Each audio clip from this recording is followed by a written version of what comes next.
Let me tell you about a tradition that I love.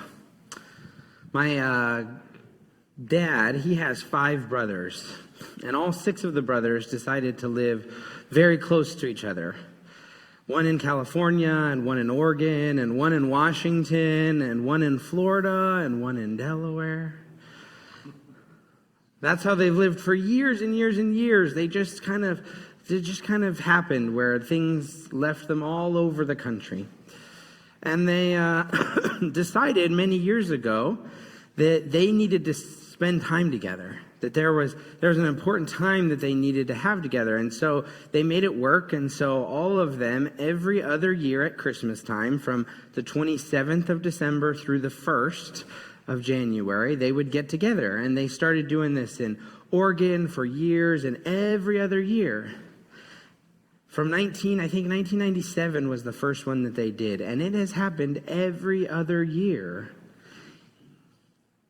Outside of mix-up at COVID, right? But every time there was an important time of getting together. And what happened is that I grew up going to those things, and my cousins did. And I have 10 cousins, or there's 11 of us total, right? My brothers and my cousins. And we grew up going, and we would always go skiing together. And we started at Pee Wee, or Kiwi School is what they would call it.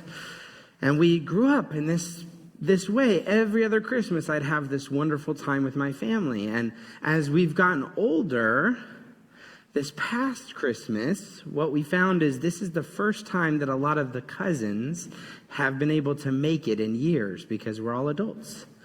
And it's been harder and harder and harder to get all of the cousins together.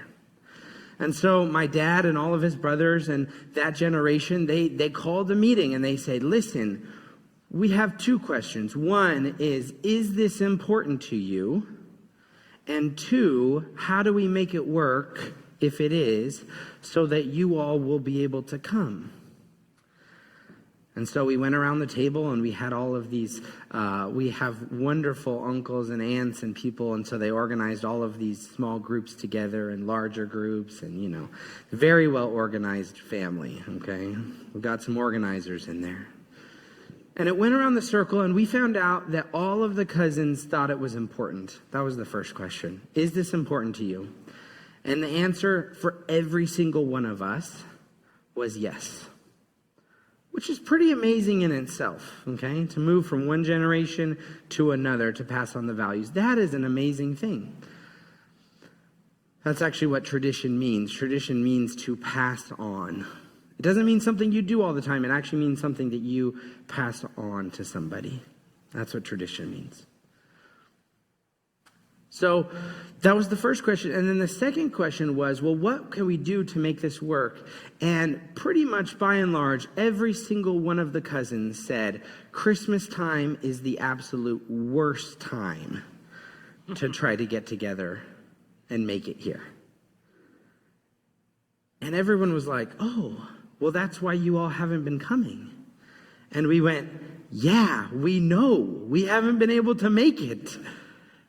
We have multiple doctors in the family, and if you're in a practice, you only get every other or every third. There's one of my cousins, he's in a practice with 4 doctors. That means that he gets off every 4 Christmases. That's what he gets off. Because they're all on, right? They rotate around, and the youngest doctor has to stay on, and they have to have the worst times.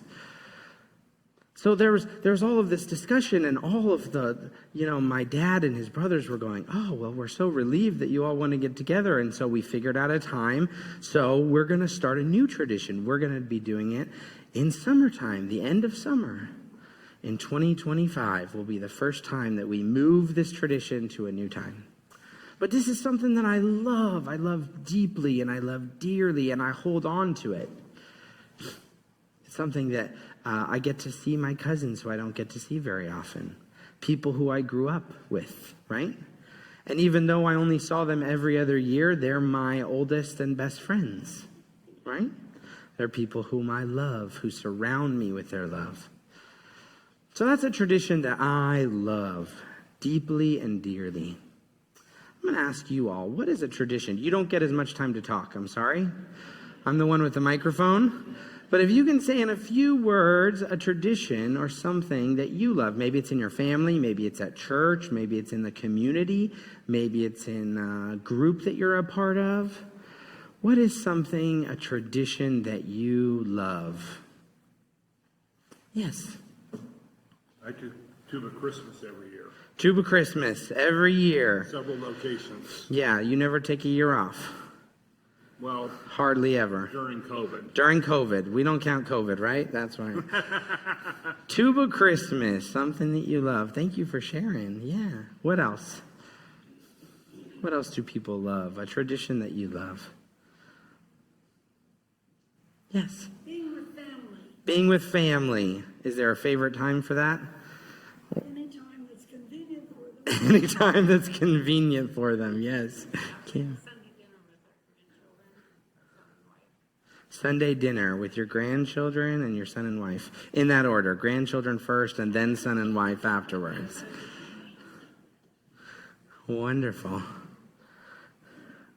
Are there other traditions that people love? Something that you do? Yeah.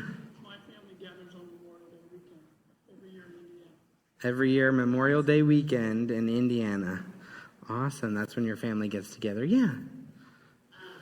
We put the tree up on my mother's birthday. You put the tree up. Christmas tree on the 19th of December. Never before, never after. Fantastic. Thank you. Yes. Bible study every Tuesday night. Yeah, it's been going for years now, right? Yeah, wonderful. Thanks to Jane. Fantastic. So today, I don't know if the Pharisees, we're talking about tradition. I don't know if the Pharisees loved washing their hands. And it wasn't just washing their hands. There were specific rituals around cleansing themselves. Being clean before God was a big part of the law. Okay? A big part of not just tradition, it was a part of the law. It was written in the first 5 books of the Old Testament, the Jewish scriptures, right? And it's called the law. And in there, there's practices around being clean before going to God. Now, being unclean didn't mean that you were bad. Okay? I want to be clear about this. Being unclean did not mean that you were bad. There were things that happened that made you unclean, whether you wanted to or not. Okay? So like when a mother had a baby, she was unclean for a time. She could then wash and do certain things. It wasn't bad. Nobody was like, oh, you had a baby, you're a terrible person, right? It was not that. So being clean and unclean was never good and bad. But there was something about it that the Pharisees and the traditions of the people kept on adding to. So there's certain ones that are in the law, and then there were a lot of traditions that were created about being clean before God. And the Pharisees, who devoted their whole life to being with God, okay, they spent every moment of every day, all right? It wasn't like a discipleship where you just went for 5 days a week and then you got to go home on the weekends. This was an everyday thing. They would commit themselves at a young age to memorizing the whole law.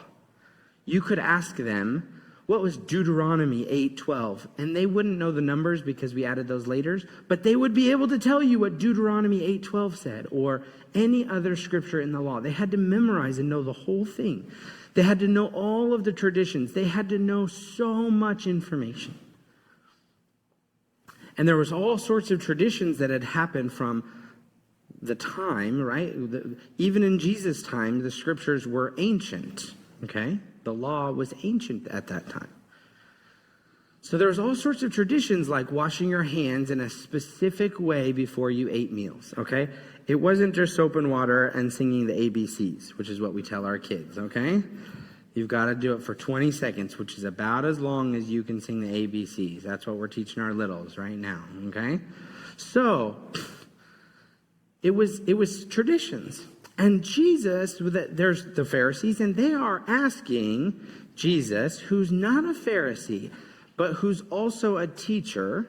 They recognize him as a teacher, and they recognize that he has disciples, and they're asking the question, hey, Jesus, why aren't your disciples washing their hands in the traditions of the elders? Okay, you understand the question now? You get it? Why aren't they washing their hands in the traditions that we have set up from the scriptures? Okay, why aren't they doing that? And Jesus has a big reaction to them, a huge reaction from a question that I think is somewhat fair. Okay, now, I'm not taking the side of the Pharisees. Don't put me on a fence yet. All right. I just think it's a fair question. If traditions have been happening for a long time in specific ways and somebody's breaking the tradition, then the Pharisees are asking that question.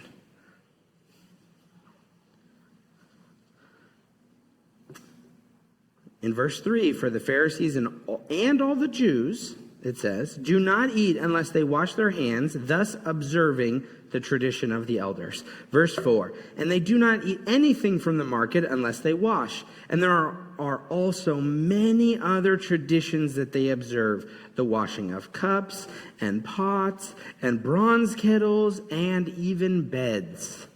I added the and beds. So the Pharisees and the scribes asked him, why do your disciples not walk according to the tradition of the elders, but eat with defiled hands? And he said to them, this is Jesus' response to a question about why are they breaking all of these traditions? His response is, Isaiah, who is like the prophet, okay? The prophet of prophets, we've got Isaiah. The highest and holiest prophet, I'm translating a little bit here, prophesied rightly about you hypocrites. As it is written in Isaiah, this people honors me with their lips, but their hearts are far from me. In vain do they worship me, teaching human precepts as doctrines. Whew. These are fighting words, okay? I'm going to translate for you. These are aggressive words that Jesus is saying back. You hypocrites. Isaiah, you want to talk to me about the traditions of the elders. He pulls in an elder, okay? Somebody who's more important than any of the elders that they could name at the time, right? Isaiah even says this about you. That you're being a hypocrite. That the traditions that you're teaching human precepts in vain, and that you do not worship me. And then he says, you abandon the commandment of God and hold to human tradition. Then he said, you have a fine way of rejecting the commandment of God in order to keep your tradition. So they had a question for Jesus, and I don't know how they said it, and I don't know how Jesus responded. I'm just doing my best to read between the lines, but they asked a question. This is like when my children ask me a question, but I'm fed up, you know what I'm talking about? When you've had a million questions and there's too much going on in your mind, and they're like, hey, Dad, what's for dinner? And I go, who cares what's for dinner? And la, la, la, la, la, la, la, right? And they're like, I was just asking what's for dinner, I'm just hungry. I don't know if that's how it was. But Jesus has a very big reaction saying, you are hypocrites. You do this in vain. You don't worship God, but you stick to human traditions. Now, this is because this isn't the only experience that he has with these Pharisees. Jesus also has other times when, for example, he heals somebody on the Sabbath and they say, why would you heal anybody on the Sabbath? That's against the traditions of the elders. Jesus has a problem with the way that the Pharisees move in the world, and he's calling them out on these traditions. So, what is it that Jesus is looking for? In verse 14 and 15, Jesus says these words. Then he called the crowd again. So he calls the whole crowd around him to say this in front of and with the Pharisees, okay? And I only took out a few verses because it went into a similar thing, and I'd have to give you some more background, and we don't need to go into that. But this is basically the same moment, and Jesus calls the whole crowd now to him, and he says these words, "Listen to me, all of you, and understand. There is nothing outside a person that by going in can defile it. But the things that come out are what defile."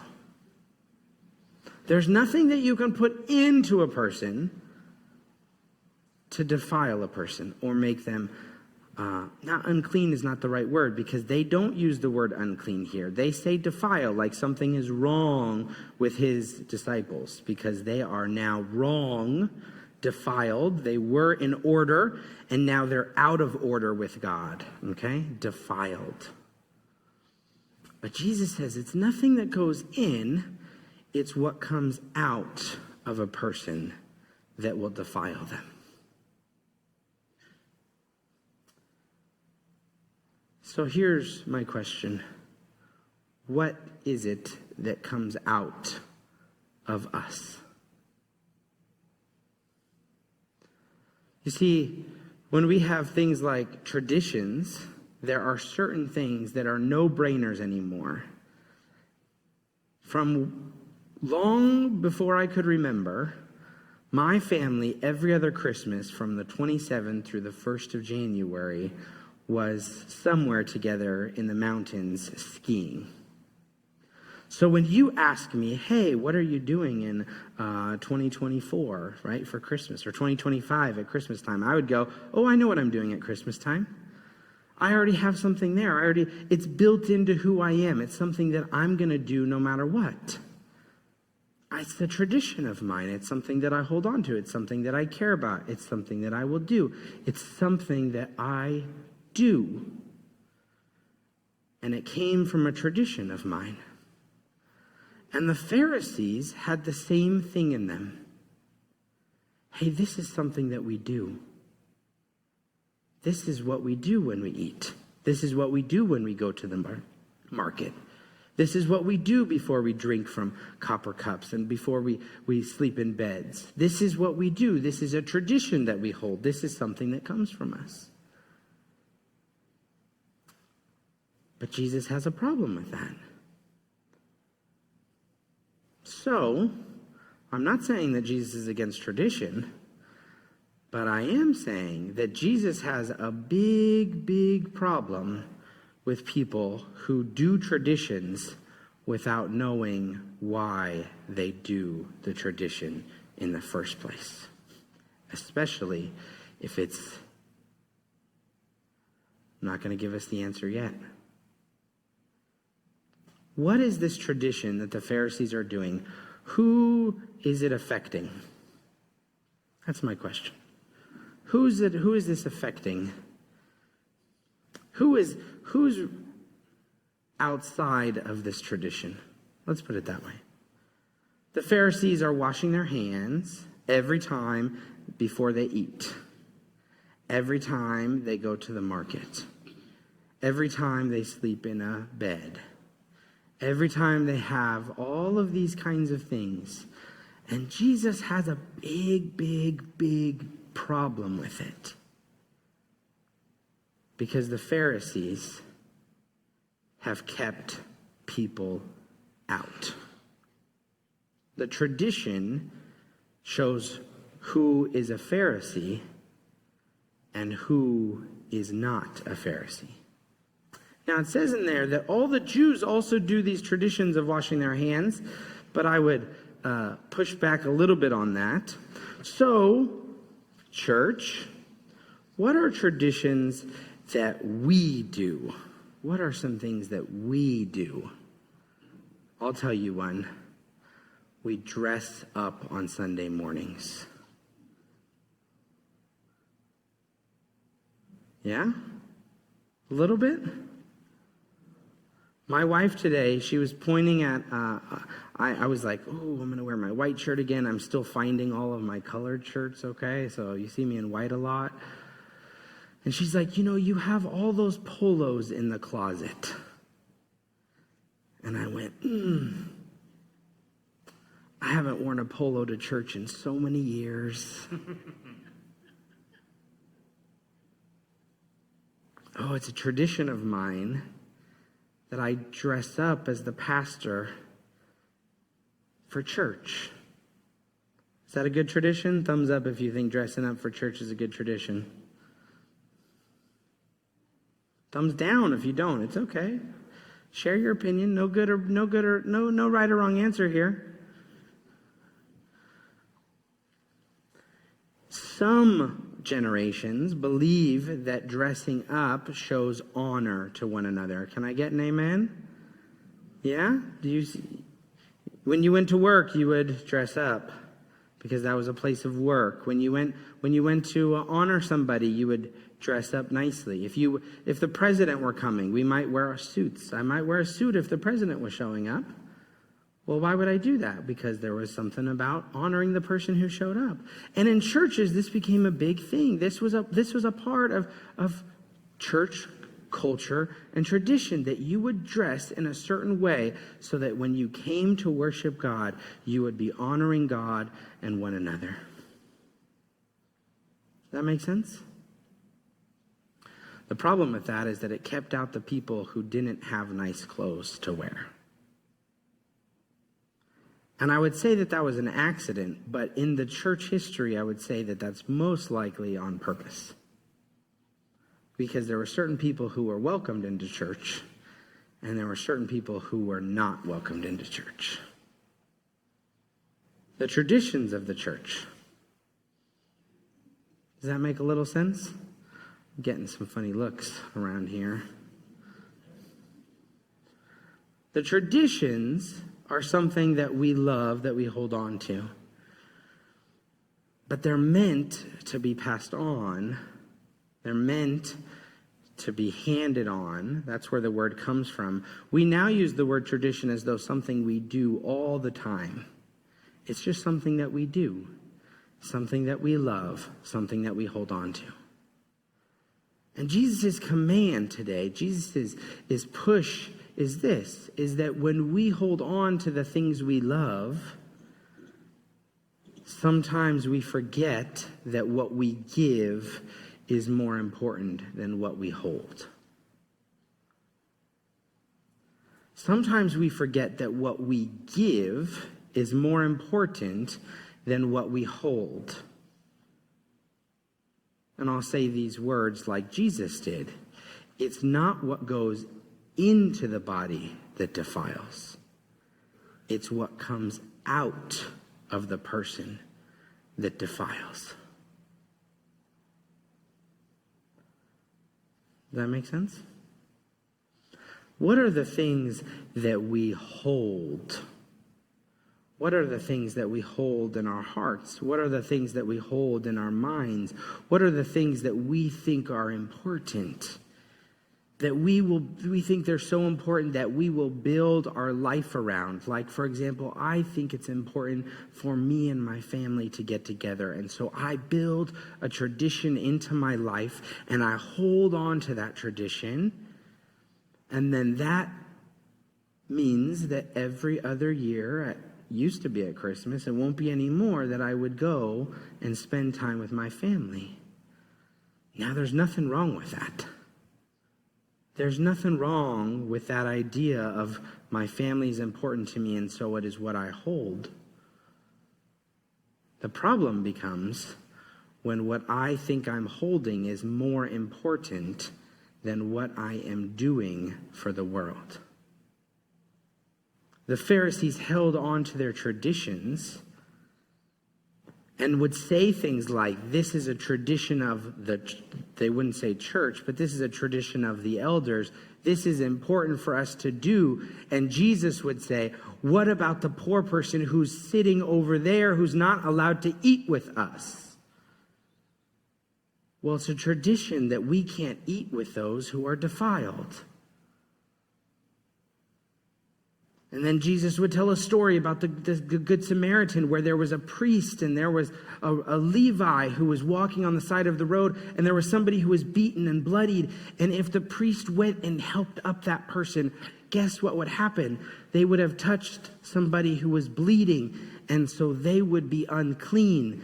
So priests weren't supposed to touch people who were bleeding.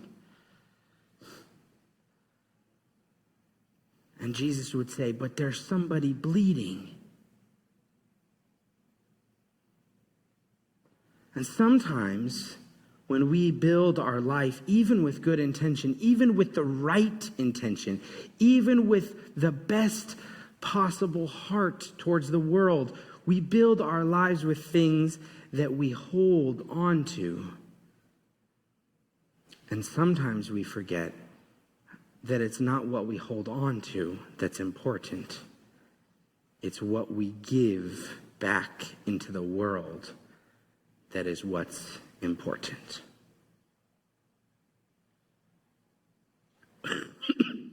Excuse me. So what is it that you give to the world? What is it that you give to the world? Or have we not really thought about it recently? Because we just are living our life. We wake up and we go through the routine. A good routine doesn't mean it's a bad routine. It doesn't mean that what we're doing isn't important. But sometimes we're just going through, we're just holding on to life. We're just holding on to our life. And the more that we care about, the closer and closer we hold on to it. And the tighter and tighter we hold on to it, because it's something that we love so very much.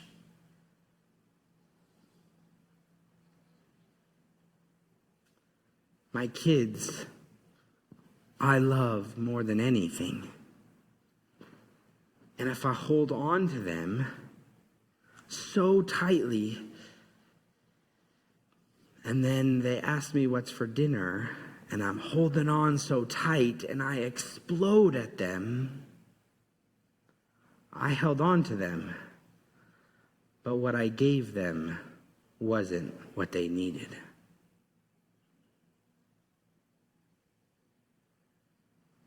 The last thing I'll say is this.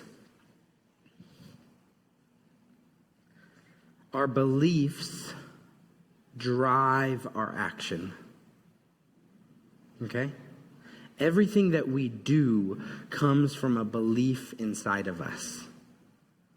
Now, some of those things we can go, yeah, that's good. And other things we can go, ooh, I don't like that I believe that. Maybe I shouldn't believe that my kids should just eat whatever I put on the table. Because that's leading me to explode at them when they're asking me, hey, Dad, what's for dinner? Our beliefs drive our action, every action. If I woke up in the morning and I knew that my car wouldn't start, there is a 0% chance that I would walk outside and unlock my car and get in my car and turn on the car. I would never do it because I know that the car won't start. I believe that the car won't start. Everything we do comes from a belief or something that was either taught or learned inside of us. Everything. And some of those things are wonderful.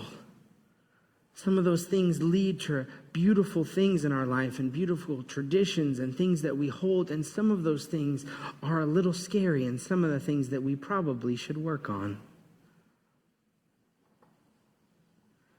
Because whether we want to or not, our beliefs are what we hold. They're things that are inside of us, that were taught to us. And Jesus is saying it's not the belief that will defile you. It's what you do with it that will matter in the world. Let me say it again.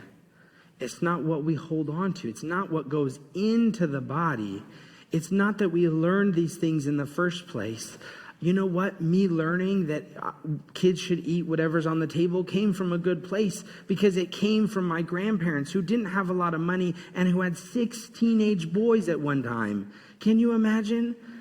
And they told their kids, it doesn't matter what's on the table. You got to eat it because that is what's for dinner, and we don't have anything else for you.